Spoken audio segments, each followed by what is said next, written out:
All right, I'm going to tell you a bit of a story today. So I'm going to talk about the stories and the power of stories and why we need better stories and we need stories that tell the action of what we need to see, right? Because when we believe in the story and when we can take action on the story, that's when new opportunities arise, right? So let me give an example of a story. Here's a story, right? What story does this tell you? That's a $100 bill, right? Really though, it's a piece of paper. I mean, look at it. It's actually it's nothing aside from the story that we tell about it, right? It doesn't have value unless we believe in it. And we have to understand our language is incredibly powerful, right? Think about the word belief. It's almost like be and life together. And you're speaking become life, right? When you think about believe, be live, be alive, right? Like, when you add your belief to words and ideas, it becomes more real. And stories are so powerful in how they shape our world, right? If you think about it, stories, movies, all these little things, right? Think about the words television. TEL-A-VISION. It tells a vision of reality that it wants you to see and it wants you to believe in. And we got to get our heads around the way that we talk is going to make a huge difference in how we understand things. And we got to get better at speaking a new action-oriented idea in which we can go to. Because too often our language doesn't tell us where to go, and it doesn't tell us what to do. And it doesn't tell us what will the world look like when we change. Like, I want to see the opportunity of what happens when the world's different. Like, here's a problem and we need to stop this. Okay, great. Now I stop this. What happens now? What happens new? What happens different? Like, what does the world look like when I do these things? We need to get better at this stuff. So let me give you my first example of what we need to think of when we think of, you can't just say stop something. You got to say start something. And you got to speak the opportunity of believing this new paradigm into reality, right? So there's an idea of let's just not be racist. Right? I'm going to be not racist. Okay. How are you going to do that? How are you going to do not racist? What is the action in not racist? Where do you go with that? How do you help with that? Right? Because the language communicates a real difficult reality with racism, right? It assumes racists are bad people. It assumes if you're a nice person, you can't be racist. I bet you some of the horrible things that we've seen from people on TV, right? Some of the worst of the worst when you've seen police brutality. I bet you those are some of the nicest people at home. They tell funny jokes. They're sweet to people, right? So it's still possible to be nice and do acts, especially of institutional and systemic racism, right? And everybody's like, well, you're saying all cops are racist. I'm like, well, there's not a lot of people actually saying all cops are racist, actually. Like, what they're saying is that the police force for too long has been a historical example and institution of keeping a systemic racist policy in action, in power for too long, right? If you don't know, the history of the police force descended from slave patrols. That's where police came from. Patrol. I'm on patrol. Slave patrol is what that was, right? Overseer. Again, it's another word, right? Overseer, officer. Do you see the connections? Do you see the words? Do you see the history embedded in the words and the problematics with the words? Overseer, officer. I'm on patrols of slave patrols, right? Do you see the history of language and how it shapes the problematics of the reality that we're experiencing, right? And when I say this, you gotta think how you can't do a don't thing. You have to find a way to make an action with a do thing, right? So you're like, well, I'm just gonna not be racist. How do you plan on not being racist? Because sometimes stuff you watch on TV is racist. If you watch Law and Order, look at who the criminals are. You're supporting a problematic frame in this TEL-A-VISION that doesn't tell a different way of being or interacting, and it tells the story of how great the criminal justice system is, how great law enforcement is. It tells and it says let's put the bad guys in jail.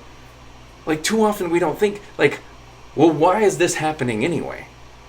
What could we do? So, I don't think any happy person wants to steal, hurt, rape, punch, murder, whatever, anybody. But we're not making sure that we solve problems that happen in the first place, so these things don't happen later on.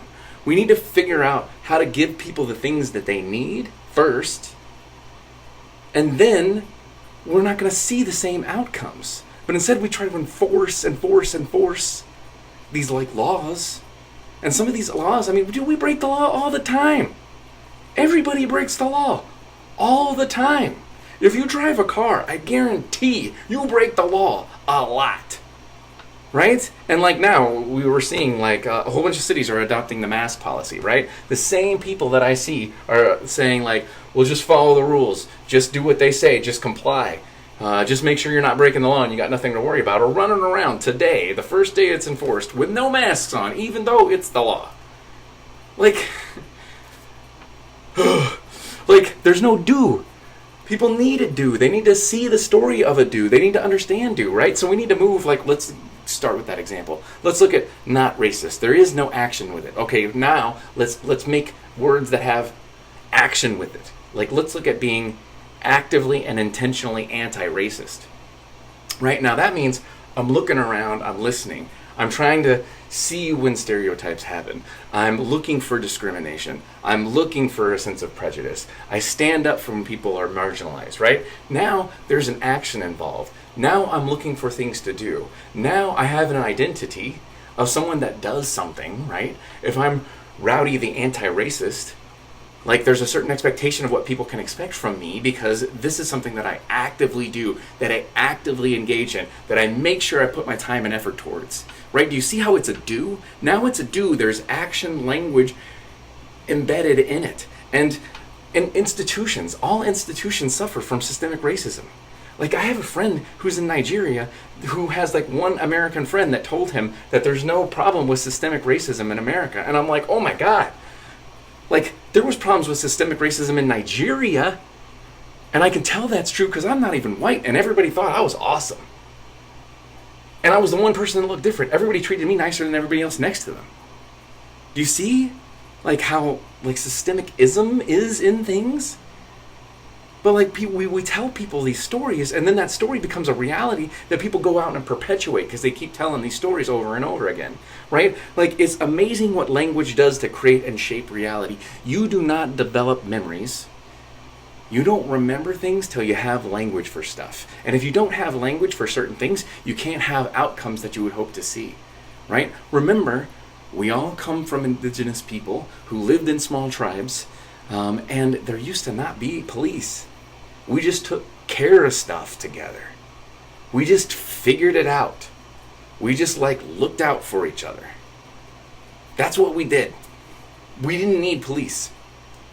And it's funny because when I look at language and I look at the problematics of language, I see the problematics of language happen in new ways, right? Just today, I consider myself Rowdy the inclusive activist, right? I see myself as a male feminist. I want to speak up for women. I want to make a difference for women. I want to smash patriarchy because I even understand that patriarchy hurts me as a man. I get that, right? But how did I think about this role before? Well, I thought I was Rowdy the male feminist. But where was my action? I didn't think of what action I needed to do that was most important given this privilege of being a male, being masculine, being cisgender, being heterosexual. I didn't think about what's the power I have to create and shape reality as someone that's still affected but still in power within patriarchal systems. Until I thought, I need to be Rowdy the anti-misogynist. I need to be anti-misogynist because too often men just think about, okay, well, I don't rape anybody, so I must be doing all right. You're not doing anything. 98.86% of all rapes are committed by men. So who's got a problem with rape? Men. It's something that's happening within masculinity that like men need to take on to fix. And it's not enough just to not do a horrible thing. That does nothing. Like, there is no action in a non-action. Like, I have to find a way to create and shape and do a new action to create a new story, to create a new reality, right? So if I'm Rowdy the anti-misogynist, that means, like, if there's problematic statements that are said by men, I take that stuff on. If men are degrading women in different ways, or if men are making fun of trans folks, like now, as a role, as an anti-misogynist, like, I speak up and I say something. I have an action that's involved in things, right? Because now, like, I am responsible for doing things, not just responsible for not doing things. Because here's the other thing. Sometimes I do stuff. Sometimes you do stuff. Like, if you're a white person and you're afraid to have conversations about race, it's because you're afraid that someone's going to think you're racist. And here's the thing. It's hard to not be somewhat racist in the society that we were brought up in.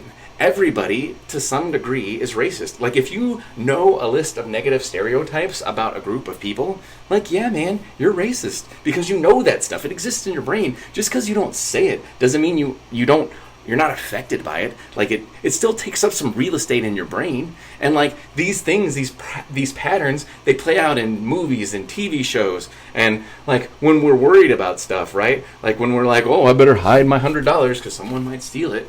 Like, when you have that thought and someone of a differing racial identity is in front of you, like, you're kind of dealing with some racist thought, right? Like, and it's not good. It's not what we want, but it's something that we need to own, and it's something that we need to take on.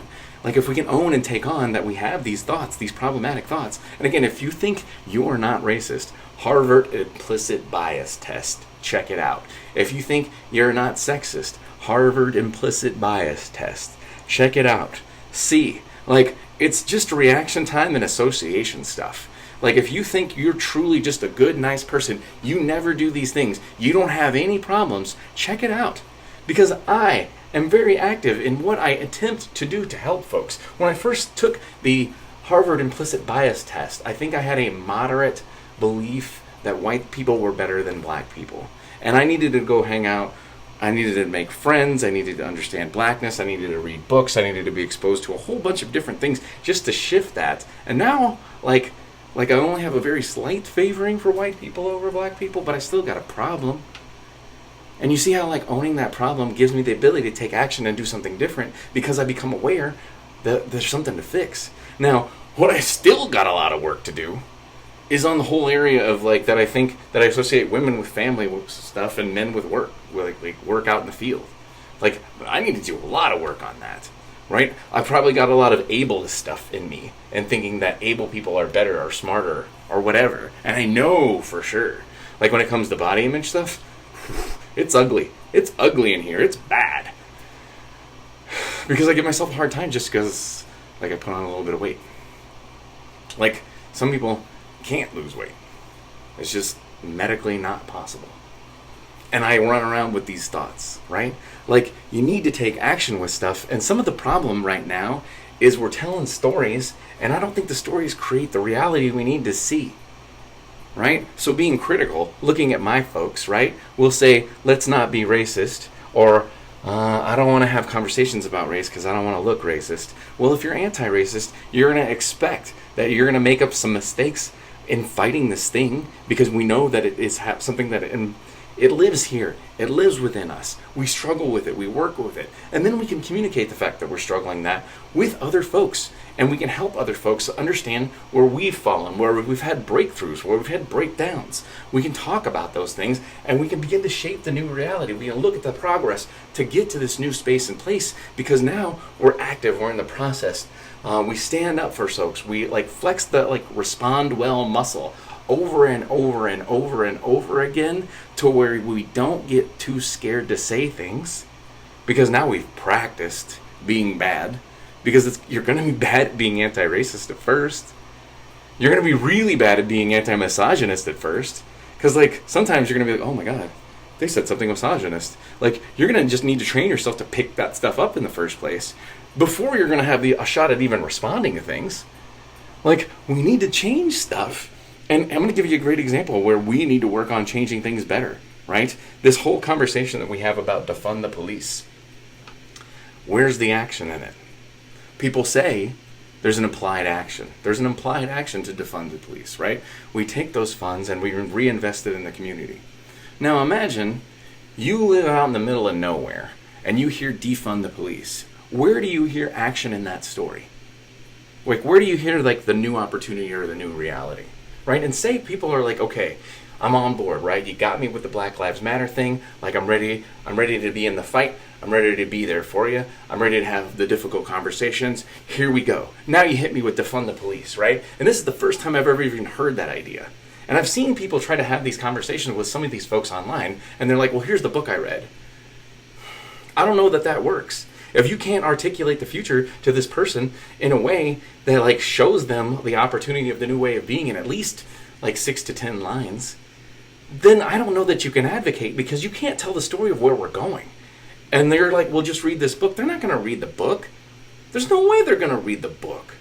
Like, come on, you just like hit them with, what do I do if something happens in the night and I got to call somebody?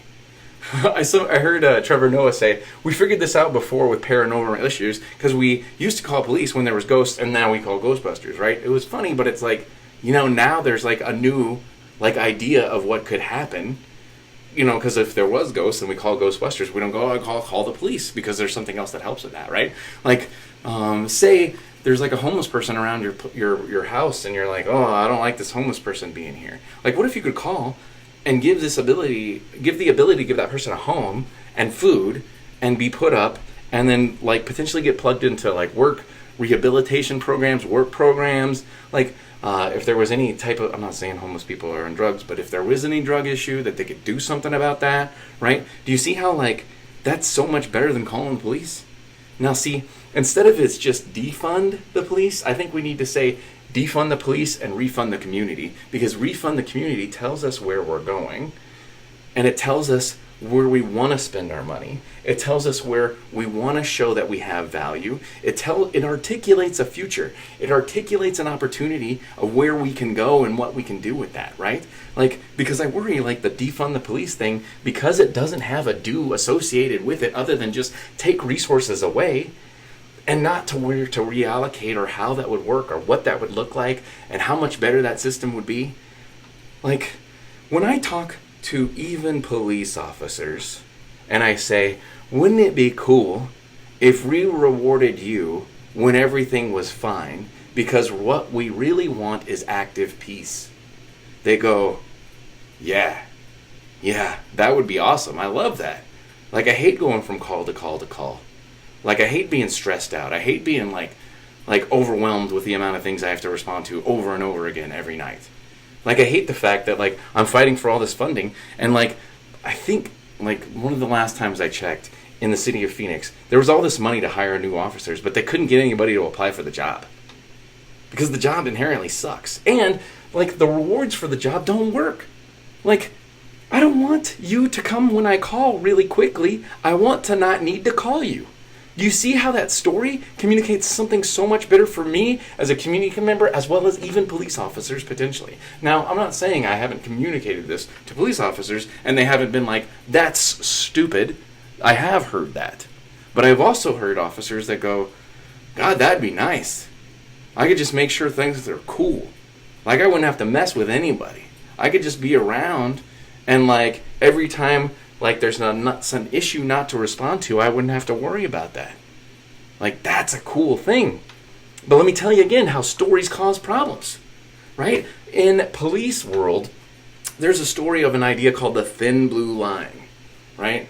These officers see themselves as like this line between the community, like the good people, however they think about it, and like all these criminals, right? And they are just the blue line that separates like chaos to order. And if they weren't there, chaos and order would just be it'd be bananas. And thank God there's that thin blue line. Like, that's what you see when you see the American flag with the blue line on it. That's what it stands for. It's the thin blue line thing. And like, that story's stupid as hell. Like, it assumes, like, we used to be purging it up if there was no police officers. And that is completely not the case. If you think that people are out there doing horrible things that would just, like, be assaulting and murdering everybody, like, left and right, if there was no police officers, that's utterly ridiculous, because currently, if we all started doing that right now, there's not enough police officers to stop us.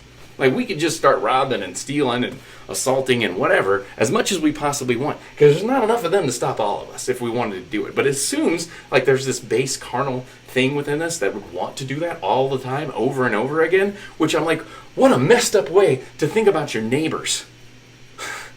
Like, that's how you feel about the people you serve? Like, unless you were there, they'd just be these, like, animals, like, stealing and taking and hurting each other over and over again. But it's like only these laws that, like, thank goodness that you're around, thank goodness these laws exist, otherwise we just all do these terrible things. No, that's not how this works. The community enforces most of the things. The community enforces most of the problem. If the community didn't make a difference, why would any police department appreciate a block watch program? Block watch programs are really a preventative measure to help people kind of keep an eye with what's going on and what's happening. Sometimes block watch programs can be problematic because people are calling the police way too often on somebody just walking through the neighborhood too. So I'm not saying there's not problematics, right? But to think that the community isn't part of making sure that there's peace in the space that you stay is utterly ridiculous. That notion is stupid. But they believe this story so much, it shapes their reality in some really dangerous ways. Right? In Atlanta, I can't remember his name right now. But when the guy in the drive-thru got shot, and then they arrested the officer for shooting the dude in the back as he was leaving. Again, where's the threat? He's leaving. You didn't need to shoot the fleeing person. Like, what they chose to do is a whole bunch of officers chose to call in sick with what was called the blue flu. Because they believe this story of the thin blue line. If they don't show up, all hell's going to break loose. And, like, we're just going to rip each other apart. So when that didn't happen, because it didn't throughout this little blue flu thing, all it did is it strengthened that argument for defund the police and refund the community, which, again, I think we need to add here. But do you see how stories are so powerful? Because that story of the thin blue line, like, is really going to hurt the police narrative. Because we didn't go bananas. We're not just all horrible people trying to kill and murder each other. You don't even need to be religious to be a nice person. Like, most people aren't trying to do horrible things. Like, if most people were trying to do horrible things, there would be much more horrible actions. Most people don't even speed that bad. I mean, we do speed, but not terrible. Like, we want to believe in certain things. We want to see a new vision and a new opportunity for reality. But we're so bad at speaking it into existence because we don't have words to take us for the place that we need to go. And it's funny because I devote a lot of my life to, like, standing in the room, sweating in my hotter bedroom, trying to think about these ideas. And it's funny because I spend a lot of time, like, just recording and editing, but I spend so much more time thinking and pondering so I can explain how we can get there, right? Like, I think we need more stories of where we want to go, who we want to be, and what that reality would look like. And then I want to find ways to tell those stories more and more, right? I want to tell those visions. Like, I'm hoping one day someone's like, okay, weirdo, rowdy, inclusive activist, help us tell some stories about this new world you want to see. Like, when you want to watch a TV show, like, reimagining how we could live in community, reimagining how we could be a peaceful community, reimagining how we could make sure that we took care of people enough that there wouldn't be, like, crime. Because, like, when kind of people have the things that they need, again, like, back in the tribal days, people weren't, like, robbing their own tribe all the time. Was there intertribal conflict? Yes, from time to time. But, like, sometimes intertribal conflict was, like, stealing something off each other's, like, horse or whatever to show that, like, you're sneaky. It wasn't, like, killing people all the time. Killing people was really rare because there wasn't tons of people around, so you can't afford to kill all these people all the time. Like, they're skirmishes at best. And they didn't happen that often, but they seem to happen a lot because we tell those stories a lot. We don't tell the stories of like everyday life all the time. We don't tell the stories of how everybody looked out for each other. We didn't tell the stories about how even when you were old, we found a role for you to make sure that you could help people. We don't tell the story of like, wouldn't it be great to have like old people around young people so they could watch each other, so the young people can learn from the old people, and the young people can help the old people with the physical things that they can't get done. Like, that's the way it always worked. We were always multi-generational families. This is the way things happened before. Everybody was indigenous at one point. I don't care how white you were. You came from a tribe of people. And this is how things happened. And we did things okay. I'm not saying it was perfect. But we didn't see systemic racism. We didn't see systemic we didn't see patriarchy. We didn't see oligarchy. We didn't see people using each other as much. You can't use your neighbor over and over again because they know your name and you're right next to them, right? We just need a little bit more us and a little bit less me. A lot more we, a little bit less me. And when we're looking out for each other, we have this story of all these people that are on our side. The reason I don't have to worry about a lot of things is because I got a big us. I got a lot of we, of people that'll help me out if I need assistance. And that's because I show up for you a lot. And I try to still tell stories that help you. And I try to tell you things and ideas to help you think, to consider things differently. I try to give you language so when you have these difficult conversations with folks, you can say, wouldn't it be nice if police officers got paid for peace? That's what we're talking about. Defund means refund the community. You need this language because at first people are going to get freaked out. At first people are going to, what are we going to do when the shooter guy comes and there's no police? We don't have a story for that yet, really. And we need to think of the story that helps people understand what would happen in that space. Here's a small example. It's so misogynistic to think everybody's just going to love the idea of no police, given the amount of folks that have experienced assault and sexual assault. Sometimes those folks help those people in those situations, and unless you can tell a story of what this new world looks like and how this new world will be and how this new world will eliminate those problems, because it is possible to eliminate those problems. Rape is not about sex, it's about power and control. And it means there's something wrong and something unhealthy up there. Happy people don't do that stuff. Happy people don't beat people to crap. That's not what happy people do. We gotta look out for each other and try to look out for each other's well-being and be there for one another. And that's the action we need to tell. This is the reason why inclusive activism, the podcast, is something that's important to me. This is why these things matter, and we gotta find better ways to actionize the stories we're looking to tell. Right? When we talk about stuff with classism, we're well, let's, kill the rich. I'm well, I don't know if I want to kill them. I just don't know that you need more money than you could ever spend.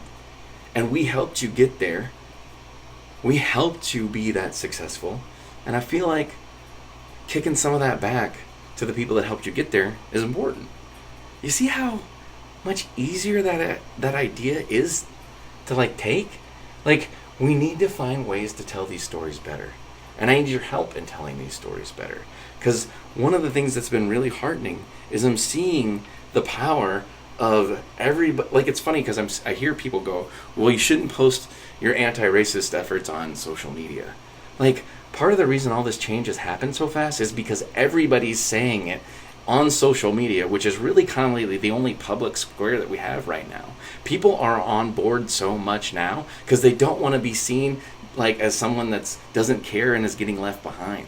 There is power in making statements. There is power in showing your good work. There's power in saying, you're doing a good job, you're evolving, you're becoming a better person. You should cheer people on for that. I have people say, well, you shouldn't have to pat me on the back for being anti-racist. I disagree. I want to see you pat people on the back for being if there's no rewards, if there's no benefit to help people evolve and become more whole and celebration of their new healing, then why would they want to change in the first place? It's too easy to sit back in your privilege and do anything. Trust me, I know I'm a dude. I can just do nothing about anything that deals with anything other than men, but I still choose to anyway, because every time I do so, I heal, and I get better, and I get better, and then I get better at helping other people, and then I get better at healing other people. And then when everybody starts healing around me, like we start to see we're not so different. We start to see that we have the capacity to be there for each other. Like for me, I can articulate my purpose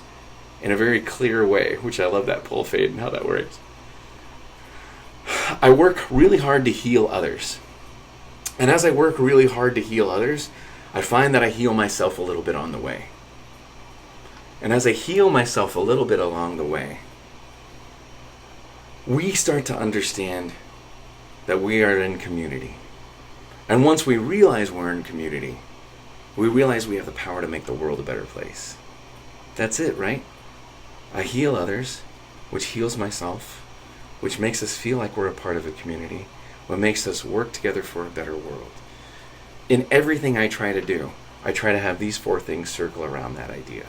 And in it, I become more whole. I become more happy. I figure out ways to tell stories to take us to the place that we want to go. I figure out stories that help us heal. I figure out stories that helps take us to the new place, to take us to the new opportunity, to find a new way of doing things, to find ways for people to be happier. Like, so much of like this anti-ist work I do is because the more the work you do, the better person you become. The happier you become, the more whole you are.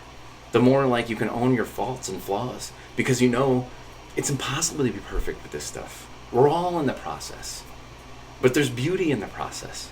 And the fact that we keep trying to become more beautiful in the process means that like we'll never stop being more beautiful and more whole people. But it's hard work and it takes effort. And we need to think of ways to make the new items actionable. You cannot do a don't. We gotta find the new do. We gotta find the new way. We gotta tell this new story in a better opportunity. And we gotta invite people to come along with us. Hey, come on. You don't want to miss out. This is gonna be amazing. It wouldn't be the same without you there. Think of how that story resonates. That's the story we need to tell. So with that, this has been Rowdy the Inclusive Activist, and I appreciate your thoughts and opinions. I have heard from a few different folks. I heard from, I think it's Peter, and Peter was saying that he wants me to do a podcast talking about how, like, we can't say all people are bad, right? Like, some people will say, like, all men are trash. So I'm going to look into doing a podcast, like, on all men are trash, or, like, all white people are stupid, or, like, everybody that's rich is a terrible person, right? Like, we're going to do a podcast talking about the difference between behavior, and we're going to do a podcast of difference of, because like people aren't just their behaviors, like it's part of who they are over and over, but again, like that evolves. So that's going to be something that we look at.